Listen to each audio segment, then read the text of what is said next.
Hello friends, welcome back to SSC smart classes. बहुत बहुत स्वागत करता हूँ आपका एसएससी स्मार्ट क्लासेस में। इससे पहले मैंने 2 लेक्चर अपलोड कर दिए हैं। अगर आपने नहीं देखे तो बहुत ही बेस्ट तरीके से मैंने आपको करवाए हुए हैं, और ये जब भी पीडीएफ कंप्लीट होगी मैं आपको डिस्क्रिप्शन में लिंक दे दूंगा, वहाँ से जाके ले सकते हैं। इससे पहले मैं इंडियन हिस्ट्री भी पूरी कंप्लीट करवा दी है। आज देखिए हम पढ़ते हैं नीति आयोग के बारे में। इससे पहले प्लानिंग कमीशन था। प्लानिंग कमीशन के बाद ये नीति आयोग जो बना है वो क्यों बना है, कुछ तो खामियां रही होंगी, कुछ कमियां दूर करके फिर ये नीति आयोग में बदला है प्लानिंग कमीशन को। तो ये प्लानिंग कमीशन क्या था, कब ये एस्टैब्लिश हुआ था, इसके बारे में देखते हैं। देखिए, प्लानिंग कमीशन जो था ये गैर संवैधानिक निकाय था। ये दोनों ही आपके गैर संवैधानिक है, मतलब इसका कहीं कॉन्स्टिट्यूशन में कोई जिक्र नहीं है। तो इसकी जो स्थापना थी वो कब हुई थी? 15 मार्च 1950 को जवाहरलाल नेहरू, जो इसके प्राइम मिनिस्टर उस टाइम के थे, प्राइम मिनिस्टर क्योंकि इसके चेयरपर्सन होते हैं, तो जवाहरलाल नेहरू जी थे उस टाइम पे, तो उसकी अध्यक्षता में इसकी स्थापना हुई थी। उसके बाद इसके 2 फंक्शन है। पहला क्या है, 5 ईयर प्लान है, और दूसरा क्या है, राज्यों या मंत्रालयों को जो फाइनेंशियल है, वित्त है, वो आवंटन करना। तो 5 ईयर प्लान में मैंने आपको बताया था कि ये जो 5 ईयर प्लान थे, आज़ादी के बाद 1947 के बाद इंडिया की जो इकोनॉमिकल कंडीशंस थी वो बिल्कुल भी अच्छी नहीं थी। तो उसको इम्प्रूव करने के लिए जो थे उस टाइम पे 5 ईयर प्लान लेके आए थे, जिसमें मतलब कुछ टारगेट सेट किए जाते थे अब कुछ ऑब्जेक्ट को पूरा करने के लिए, ऑब्जेक्टिव को पूरा करने के लिए। जैसे फर्स्ट 5 ईयर प्लान था वो एग्रीकल्चर पे बेस्ड था, सेकंड 5 ईयर प्लान था वो इंडस्ट्रियल पर बेस्ड था, और ये काफ़ी सक्सेसफुल भी हुए थे, फर्स्ट, सेकंड और थर्ड थे। और फिर उसके बाद मतलब इन 5 ईयर प्लान को जो देखना था, टारगेट सेट करना था और कितना हमने अचीव किया, ये सब देखा गया। तो ये जो पंचवर्षीय योजना का एग्जीक्यूशन है, ठीक है, वो तो ये कर रहे हैं, लेकिन ये अच्छे तरीके से हो रहा है या नहीं, इसकी देखरेख के लिए एक एनडीसी, नेशनल डेवलपमेंट काउंसिल या राष्ट्रीय विकास परिषद 6 अगस्त 1952 को जो है वो बनाया गया, जो जिसे सुपर कैबिनेट भी कहा जाता है। इसका जो उद्देश्य है वो क्या था, योजना का अंतिम रूप से अनुमोदन करना, और ये भी एक नॉन स्टेटूटरी मतलब गैर संवैधानिक है, नॉन कॉन्स्टिट्यूशनल। तो 12वीं जो पंचवर्षीय योजना है 2012 से 17 तक चली थी, जिसके बाद 5 ईयर प्लान के जो सिस्टम है उसको ख़त्म कर दिया। उसके बाद फिर आया आपका नीति आयोग। फुल फॉर्म क्या है इसकी, वही देख लेते हैं पहले। National institution for transforming India. ये भी एक non constitutional, non statutory body है, निकाय है। देखिए, इसकी जो स्थापना है वो कब हुई थी? 1 जनवरी 2015 को इसकी स्थापना हुई थी। इसका मुख्यालय, हेडक्वार्टर कहाँ पे है? दिल्ली में है। और ये भारत सरकार का क्या है, थिंक टैंक है, ठीक है।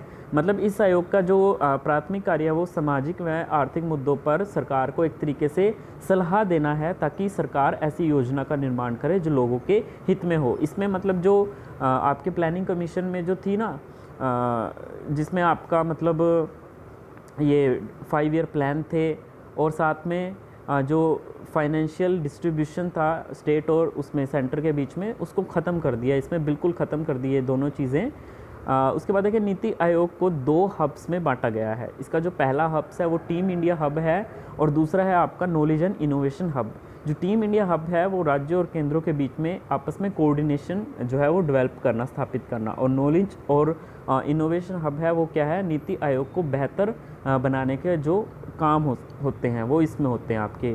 उसके बाद देखिए, नीति आयोग की जो संरचना है, संरचना मतलब क्या क्या होता है इस नीति आयोग में, किस तरह से इसकी बनी है, कौन कौन लोग इसमें शामिल होते हैं। इससे सबसे जो टॉप पे होते हैं वो आपके चेयरपर्सन होते हैं, अध्यक्ष होते हैं। कौन है वो? प्राइम मिनिस्टर ही होते हैं। उससे फिर नीचे आपके क्या होते हैं, उपाध्यक्ष होते हैं, ठीक है। जो प्रथम उपाध्यक्ष थे, पूछा जा सकता है आपसे, अरविंद पनघरिया थे। उसके बाद फिर अब जो करंट में है वो है राजीव कुमार, और इसकी जो नियुक्ति है वो कौन करता है? प्राइम मिनिस्टर ही करता है। आगे देखिएगा, इसके जो सीईओ भी होते हैं इसमें, सीईओ ये हैं अमिताभ कांत। तो देखिए आगे क्या क्या होता है इसमें, मैंने आपको बताया, इसमें जो चेयरपर्सन होता है वो प्राइम मिनिस्टर होता है, उससे फिर उपाध्यक्ष बनते हैं, वाइस जो चेयरपर्सन होते हैं वो कौन है? अभी करंट में राजीव हैं। फर्स्ट कौन थे? फर्स्ट थे आपके अरविंद पनघरिया, और तीसरे सीईओ है, ये भी बहुत बार पूछ लिया जाता है, अमिताभ कांत। इसके अलावा इसमें 4 तरह की बॉडीज़ जो हैं वो शामिल होती हैं। पहले होते हैं इसमें फुल टाइम मेंबर्स, ठीक है, जो फुल टाइम होते हैं। दूसरे होते हैं एक्स ऑफिशियो मेंबर्स, ठीक है, पदेन सदस्य। 4 मिनिस्टर इसमें इंक्लूड किए जाते हैं, कोई भी मिनिस्टर हो सकते हैं, ठीक है। ये पूछे नहीं जाते कि कौन कौन अब इसमें शामिल हैं, लेकिन 4 ऑफिशियो मेंबर्स, चार इसमें मिनिस्टर्स अभी इंक्लूड किए गए हैं। गवर्निंग काउंसिल्स होते हैं, ठीक है। गवर्निंग काउंसिल में आपके कौन कौन आते हैं, इसमें देखिए यही मेन चीज़ थी जो मैं आपको बता रहा था, प्लानिंग कमीशन में एक जो कमी थी वो यही थी कि वो क्या था, उसमें जो टॉप टू बॉटम अप्रोच थी। मतलब उसमें क्या होता, कोई भी प्लान है वो सेंट्रल लेवल पे बनता था और उसको फिर इम्प्लीमेंट करने को बोला जाता था स्टेट लेवल को। तो वहाँ पे जो स्टेट लेवल के जो मुख्यमंत्री थे उनको ये इम्प्लीमेंट ही करना पड़ता था। अगर उसमें कुछ खामियां थी वो अपनी सजेशन नहीं दे सकते थे।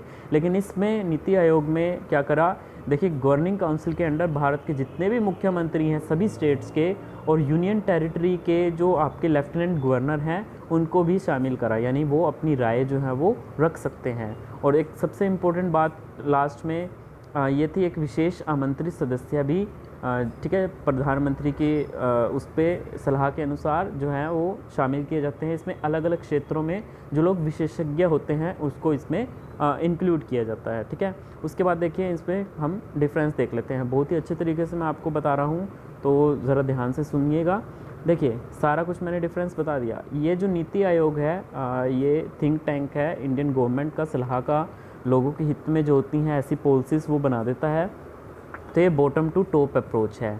बॉटम टू टॉप अप्रोच और जो योजना आयोग है ये आपका टॉप टू बॉटम अप्रोच है। मतलब क्या है, देखिए बॉटम टू टॉप अप्रोच में क्या है, कोई भी प्लान है, कोई भी आइडिया है जो एक पब्लिक के हित के लिए है, ठीक है, तो उसमें क्या करते हैं ये सेंट्रल लेवल पे वो प्लान तो सेंट्रल लेवल पे बनता है, लेकिन जब वो ग्राउंड लेवल तक बातें जाती है ना, जैसे कोई भी प्लान है सेंट्रल गवर्नमेंट उसे बना देती है, ठीक है, तो फिर उसके बाद ना वो इम्प्लीमेंट करने के लिए ग्राउंड लेवल पे भेजा जाता है। तो वो लोग अपना मशवरा देते हैं, ठीक है, कि किस तरह से ये ठीक है, आपके एरिया में काम कर रहा है, ठीक है, आपको इसमें कोई दिक्कत तो नहीं आ रही है। तो इस तरह की जो प्रॉब्लम्स हैं, इस तरह की जो आवाज़ है वो सेंट्रल गवर्नमेंट, अगर ऐसी कोई कंडीशन आती है, कोई प्रॉब्लम आती है तो वो सेंट्रल गवर्नमेंट को इस चीज़ में अपनी सजेशन दे सकते हैं कि नहीं इस तरह से ये जो है वो नहीं होना चाहिए, ये पॉलिसी में थोड़ा सा चेंज आपको करना चाहिए। तो इस तरह से वो मान लेती है फिर, ठीक है, तो वो आवाज़ जो है वो सेंट्रल गवर्नमेंट ध्यान में रखते हुए जो है वो प्लान बनाता है, ठीक है। राज्यों की भूमिका इसमें प्रबल होती है क्योंकि अल्टीमेटली जिनको ये फॉलो करना है, अगर वो लोग जो है वो उसमें एग्री कर जाएं तब तो फिर कोई दिक्कत नहीं है ना। अगर वही लोग एग्री ना करें और सिर्फ एक चीज़ थोप दी जाए, ठीक है, तो फिर वो उसमें कुछ खामियां रह जाती हैं, ठीक है। तो फिर वही खामियां दूर करने के लिए जो प्लानिंग कमीशन है ये फिर नीति आयोग बना। उसके बाद देखिए इसमें कोई वित्तीय आवंटन नहीं होता, जैसा कि मैंने आपको बताया था। अब यहाँ पे हम देख लेते हैं प्लानिंग कमीशन के बारे में। This is a top to bottom approach. कोई भी सेंट्रल लेवल पर प्लान बनता है, राज्यों को उनको दे दिया जाता है और उनको कहा जाता है कि आपको इसको फॉलो करना है। अगर कोई प्लान आपका अच्छे से एग्जीक्यूट नहीं हो रहा है तो राज्य अपनी बात को क्या करते हैं, सेंटर तक नहीं पहुंचा सकते क्योंकि वो उसमें शामिल ही नहीं होते। लेकिन नीति आयोग में गवर्निंग काउंसिल के अकॉर्डिंग जितने भी भारत के यूनियन टेरिटरीज़ हैं उनके जो लेफ्टिनेंट गवर्नर हैं और भारत के सभी स्टेट्स के जो मुख्यमंत्री हैं वो उसमें पार्टिसिपेट करते हैं, शामिल होते हैं। लेकिन इसमें प्लानिंग कमीशन में ऐसा कुछ नहीं होता है, ठीक है, तो ये अपनी बात जो है वो सेंटर तक पहुंचा नहीं सकते क्योंकि इसके स्ट्रक्चर में राज्य के जो मुख्यमंत्री हैं उसको शामिल ही नहीं किया जाता और इसमें राज्यों की जो भूमिका है वो होती ही नहीं। और इसमें वित्तीय आवंटन मैंने जैसा बताया था, एक तो 5 ईयर प्लान थे इसमें और दूसरा क्या था, राज्यों और केंद्रों के बीच में जो वित्तीय आवंटन है उसको करना। अब आगे हम इनके कुछ फंक्शंस देख लेते हैं। देखिए राष्ट्रीय विकास के लिए मतलब आपकी इंडिया की डेवलपमेंट के लिए राज्यों की सक्रिय भागीदारी को बढ़ाना, मींस स्टेट बढ़ चढ़कर भाग लें। अल्टीमेटली सेंट्रल ने तो अपनी कमांड दे दी, लेकिन स्टेट जब तक अपने राज्यों में छोटे छोटे एरियाज़ में जा कर के वो कमियां नहीं लेके आएंगे जिससे लोगों की प्रॉब्लम जो है वो दूर जो है वो ना हो पाए, ऐसी प्रॉब्लम्स को लेके आएंगे, ठीक है, उनको सामने रखेंगे, तभी तो जो है वो राष्ट्र का विकास होगा। वो प्रॉब्लम्स अगर दूर होंगी, ठीक है, उन मुद्दों को जो देखेगा वो कौन है, अगर एक राज्य की सक्रिय भूमिका रहेगी। भारत में ग्राम स्तर पर, अब यहाँ पे राज्य तो आ गया, राज्यों में जिले हो गए, लेकिन जिलों के अंदर फिर आगे कई छोटे छोटे कस्बे गांव होते हैं, ठीक है, तो उन लेवल तक भी जो योजनाएं बनाने के लिए एक तंत्र को एक प्रिंसिपल को जो है वो डेवलप किया गया। उसके बाद देखिए केंद्र तथा राज्यों को राष्ट्रीय एवं अंतर्राष्ट्रीय मुद्दों पर यह तकनीकी जो एक तरीके से मशवरा जो होता है वो भी देगा, ठीक है। केंद्र और राज्यों को ये क्या करेगा, राष्ट्रीय और अंतर्राष्ट्रीय जो इंटरनेशनल अफेयर्स हैं और एक नेशनल अफेयर्स हैं, ठीक है, कोई भी हो सकता है, सिक्योरिटी को लेकर के, इंपोर्ट एक्सपोर्ट को लेकर के, ठीक है, इस सारी चीज़ों को लेकर के, और एक है आपका सहयोगपूर्ण संघवाद को ये क्या करता है, बढ़ावा देता है। ठीक है, बढ़ावा देना। होप ये वीडियो आपको अच्छी लगी होगी, and if you really like this video then please give this video a thumbs up and don't even forget to subscribe my channel. And यहाँ पे प्लेलिस्ट है डिस्क्रिप्शन में, वहाँ पे जाके आप देख सकते हैं जो मेरे बाकी के पार्ट्स हैं। धन्यवाद।